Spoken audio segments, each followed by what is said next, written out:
Tú entiendes estos electorados así, fragmentados, vamos a decir, o con determinadas características, te darás cuenta que en ese electorado opositor, los que hoy están en disputa y están peleando justamente empoderarse de aquello, son Tuto Quiroga, quien tiene bastante más ventaja que Samuel Doria Medina, y que los dos están peleando por conquistar, por ser quien comande ese electorado de derecha. ¿Dónde queda entonces en esto Manfred Reyes Villa? Manfred Reyes Villa queda en ese electorado fluctuante, queda al medio, y por las acciones, por las declaraciones y por lo que vino haciendo durante este tiempo, se lo ha situado mucho más pegado al partido de gobierno. Entonces tiene un electorado que es de diferentes características, pero que además tiene una base exclusivamente en Cochabamba y tiene poca presencia en el resto del país. ¿Dónde está Chi?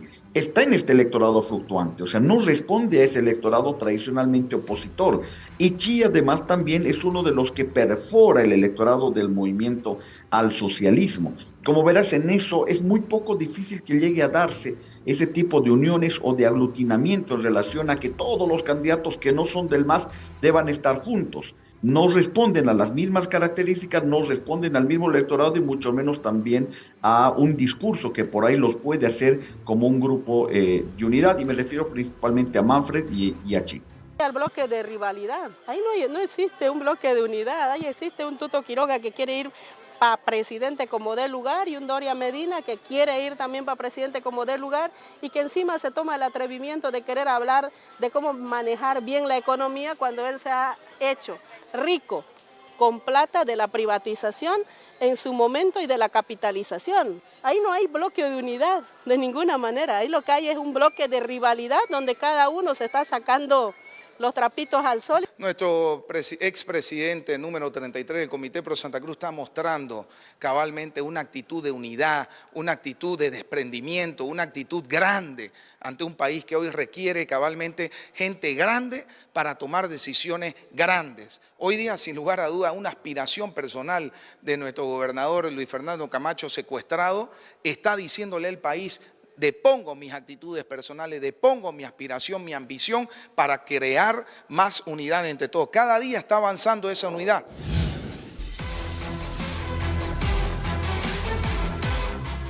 Muy bien, las 20 horas con 43 minutos es el tema que vamos a hablar ahora. Justamente la carrera electoral también ha tenido un importante giro. Bueno, eso era lo que un poco estaba predicho, ¿verdad? Se sabía que la candidatura de unidad iba a definirse entre Samuel y Tuto. Y bueno, básicamente eso es lo que ha pasado. Hoy día todos le han dado su mayor admiración y desprendimiento a Camacho por haber dejado la candidatura, haberlo hecho súper claro y ver, ¿no? Esperar a ver quién va a ser el candidato de unidad. Cosa que él no hizo, o parece que aprendió el 2019, ¿no? ¿Sí? O 2020. El 2020. Correcto. El 2020. Cuando él fue quien dividió el voto de Santa Cruz. Exactamente. Y le complicaron ahí. ¿Consiguió cuántos? 6 senadores? ¿O 4?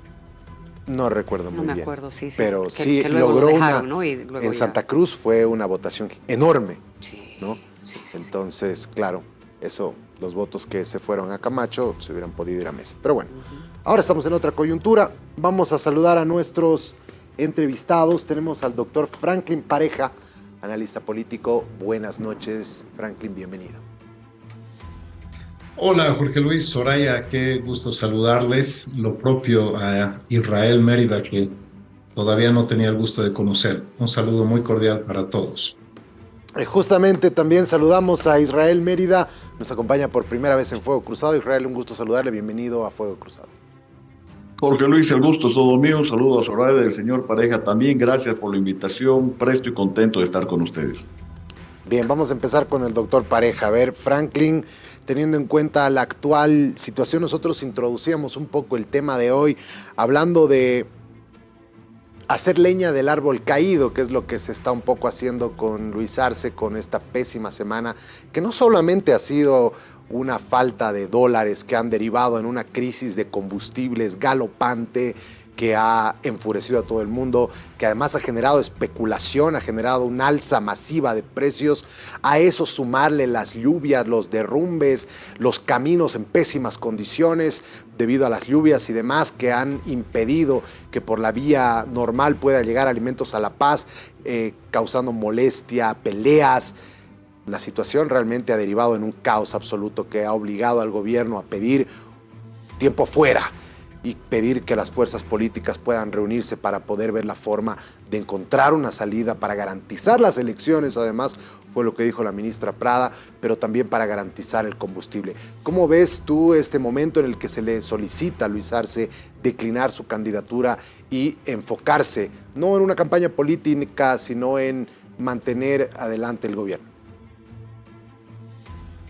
Es muy difícil disociar el momento electoral de la gestión gubernamental, que claro, precisamente en un momento de competencia constituye pues quizás el empujón que todos quisieran dar para que la gestión de Arce termine de fracasar. Yo creo que el señor Arce se ha ganado a pulso el hecho de que representa quizás uno de los peores gobiernos y uno de los peores presidentes desde la recuperación de la democracia, para no irnos a las calendas griegas. De hecho, algo paradójico es que los masistas de punta, llámese Evo Morales y Luis Arce Catacora, cínicamente se tratan de desacoplar de la crisis que han generado. El señor Evo Morales le echa toda la responsabilidad al actual gobierno y el señor Arce Catacora habla de la gestión de Evo Morales como si no hubiera sido él parte medular quizás de esa gestión. Por tanto, la suma de Evo y Arce representa esta crisis que estamos viviendo.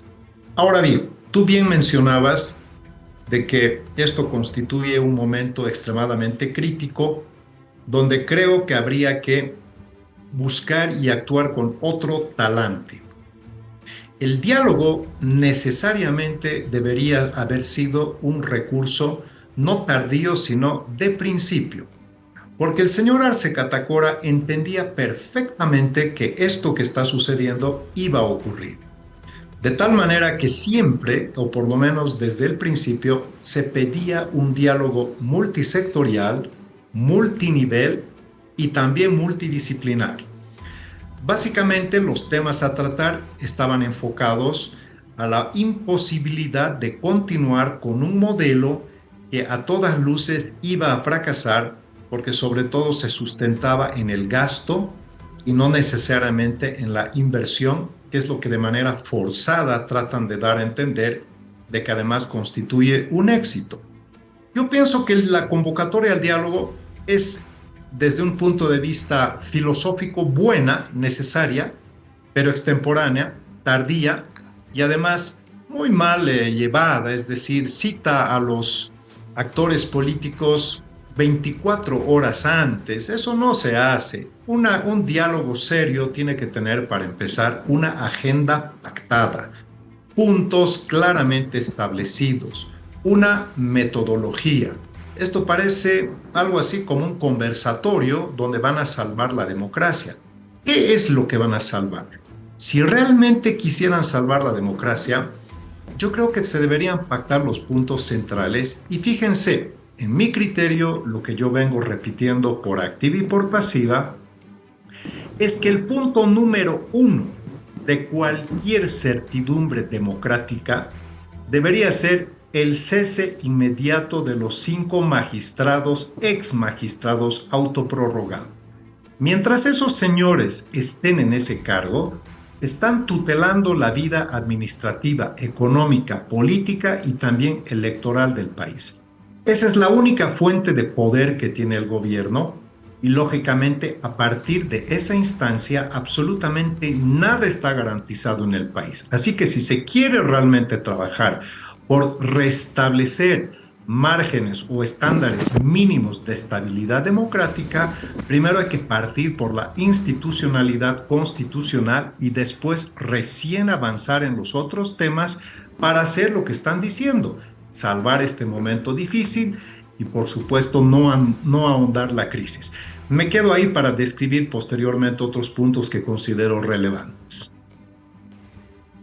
Israel, en todo este problema que estamos viviendo los bolivianos, creo que tanto oposición como oficialismo, hay voces que dicen que se están olvidando de la gente, de quienes están sufriendo en este momento los precios altos, que están en las filas de la gasolina, etcétera, etcétera, etcétera.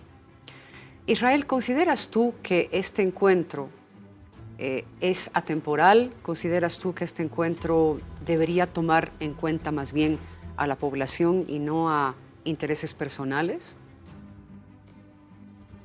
Bueno, de hecho es un diálogo, como decía el señor Pareja, absolutamente extemporáneo, pero además incluso por quienes se ha invitado, a quienes se ha invitado, fuera del contexto de quienes pueden de alguna manera ayudar a dar solución a los problemas del país. Y esto no pasa por invitar a movimientos sociales, no pasa por invitar a sectores sindicales, sino pasa, y esto se debería haber hecho hace bastante tiempo atrás, por invitar y por tener un diálogo real en relación a quienes están inmersos en el aparato productivo del país, al empresariado privado, asimilarlo. Lamentablemente hoy, y después de 20 años de desperdicio, de años de bastante beneficio de esa bonanza económica, recién se quieren tomar medidas cuando faltan 5 meses para dejar el gobierno, con un gobierno que además tiene una característica. Hoy en día la falta de legitimidad, y esto es fundamental, ya que un gobierno convoque un diálogo, cualquier acción política como esta, sin tener la gobernabilidad en la Asamblea Legislativa, por un lado, y la legitimidad que de a poco la ha ido perdiendo con sus mismos sectores sociales, es realmente ya llamar a un diálogo como manoteos de ahogado, cuando sabe que su destino está ya marcado y que básicamente este gobierno es un fracaso total. El modelo económico que ha planteado es un fracaso total, y aquí los responsables tienen nombre y apellido, y es tanto Luis Arce como Evo Morales. Entonces, si tú quieres recomponer, primero está fuera de tiempo. Segundo, deberías llamar a quienes te van a ayudar a mejorar la economía, que es el sector privado, es el aparato productivo quienes generan todo esto, y no los convoca. Más al contrario, llama a sectores como el Tribunal Electoral, llama a la institucional del Tribunal Constitucional con 5 prorrogados, llama a candidatos que de hecho no se van a ir a sentar en una coyuntura como esta, y en realidad lo único que hace es poner medidas parche con esas 10 propuestas que hizo hace poco el presidente Luis Arce. Aquí el mayor riesgo es que ante el fracaso de la solución y ante la imposición de estas medidas parche que no solucionan el problema de fondo, se quiera ver la chance de una salida rápida y que esta pueda recurrir o pueda acabar en la salida del presidente mucho antes del periodo que tiene, lo cual sería un error institucional y un error para la democracia en el país. Bien, gracias. Franklin, quiero pasar a hablar acerca de la noticia que también se ha generado hoy en relación a algo que ya se veía venir, sin embargo los tiempos acompañan para que podamos analizarlo. La declinación de la candidatura de Luis Fernando Camacho, ¿no? Esto ha generado una serie de tweets, una serie de elogios por parte de los candidatos que están buscando una única candidatura de unidad. Sin embargo, creo que desde hace tiempo ya veíamos que la cosa estaba entre Samuel y Tuto, básicamente. Dicho esto, la encuesta ahora se ha pasado al mes de abril. Sabíamos que tenía que ser en los próximos días, en realidad antes de que finalice el mes de marzo.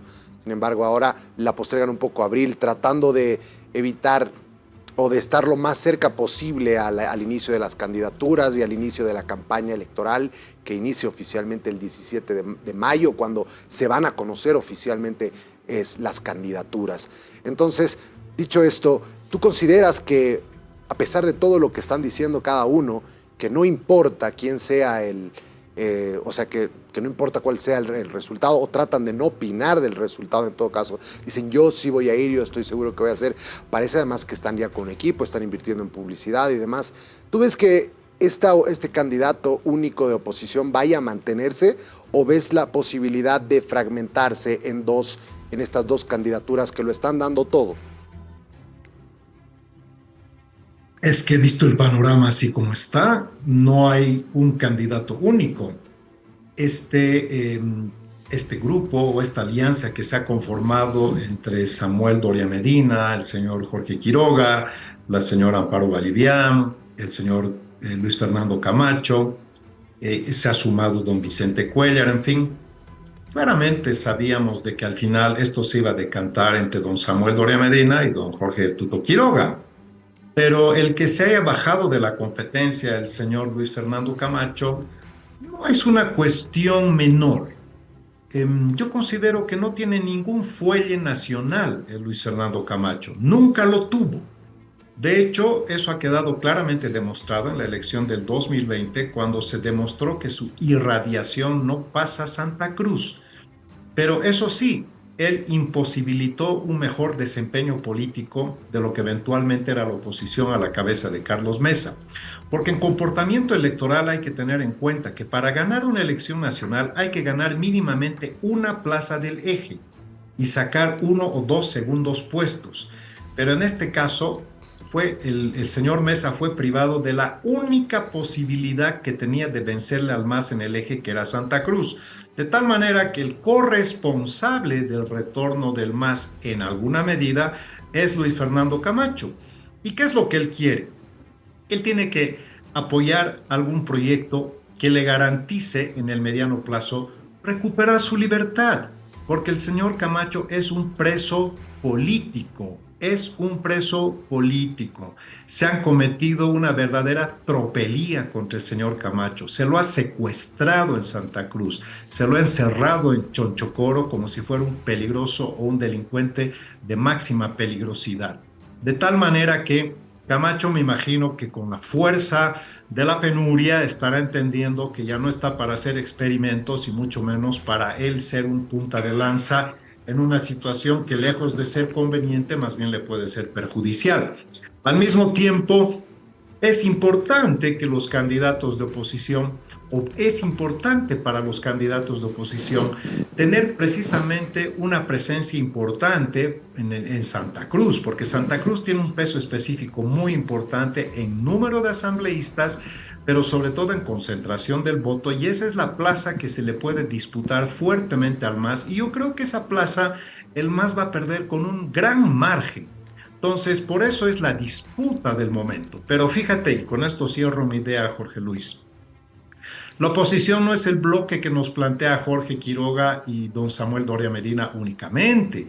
Ahí está el señor Chi Yun-chung, ahí lo tienes a Jaime Dun que emerge, ahí lo tienes a Rodrigo Paz también que está mostrando interés, don Manfred Reyes Villa que tiene un peso específico importante, y aunque por fin digamos, vincularlo directamente con el gobierno, de todas maneras es un caudal importante de votación que no va a permitir un solo candidato en el espectro del centro a la derecha, y la ventana de oportunidad que se le abre a un candidato opositor es que ahora del centro a la izquierda ya no existe una concentración o cohesión monolítica que en el pasado hacía casi imposible vencerle al MAS. Así que hay una nueva configuración, pero sigue habiendo una dispersión en el campo opositor. Precisamente a eso es donde quiero ir, estimado Israel. Aparecen varios frentes, pero ahorita quizás está el del bloque de unidad entre Samuel y Tuto, y está Manfred Reyes Villa. ¿No sería importante que haya una unión también ahí? Pero no es posible, ¿no? Sí, en política, Zoraida, todo es posible, es el arte de hacer realidad lo imposible, pero a ver, ¿por qué es poco probable? Primero porque para entender las características de los candidatos hay que entender más o menos cómo se arman los electorados. Entonces tú tienes un electorado, vamos a decir, de izquierda, un electorado que lo ha capitalizado el movimiento al socialismo, que hoy además está fragmentado, aparentemente viene un poco dividido, cuando sabemos que aquí el que tiene la base social, el que mantiene la base social sigue siendo Evo Morales, ante la mala gestión, pero además la falta de apoyo y de legitimidad de Luis Arce. Tienes un electorado del otro lado, que es un electorado tradicionalmente opositor, con una muy buena presencia principalmente en Santa Cruz. Y tienes al medio de estos dos electorados un electorado fluctuante, vamos a llamar, que tiene características particulares, que responden a un nivel de análisis, que responden a un nivel también de espera hasta que algunos de estos candidatos adquieran cierto nivel de protagonismo y ahí recién se suman. Y estaban haciendo lo que era importante también para esta configuración de los electorados, un electorado dentro de esta derecha que vamos a decir casi de extrema derecha, pequeñita todavía, pero con un discurso absolutamente radical, un discurso mucho más fuerte, que además esto tenía varios actores, y uno de ellos, el más importante tal vez, Branko Marinkovic, que hoy se ha sumado al proyecto de Tuto Quiroga. Entonces, si tú entiendes estos electorados así, fragmentados, vamos a decir, o con determinadas características, te darás cuenta que en ese electorado opositor, los que hoy están en disputa y están peleando justamente empoderarse de aquello, son Tuto Quiroga, quien tiene bastante más ventaja que Samuel Doria Medina, y que los dos están peleando por conquistar, por ser quien comande ese electorado de derecha.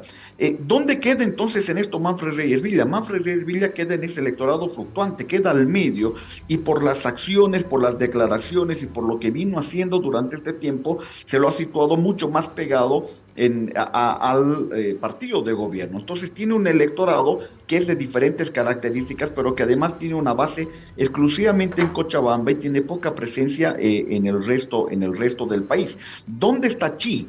Está en este electorado fluctuante, o sea, no responde a ese electorado tradicionalmente opositor. Y Chi además también es uno de los que perfora el electorado del movimiento al socialismo. Como verás, en eso es muy poco difícil que llegue a darse ese tipo de uniones o de aglutinamiento en relación a que todos los candidatos que no son del MAS deban estar juntos. No responden a las mismas características, no responden al mismo electorado y mucho menos también a un discurso que por ahí los puede hacer como un grupo de unidad, y me refiero principalmente a Manfred y a Chi.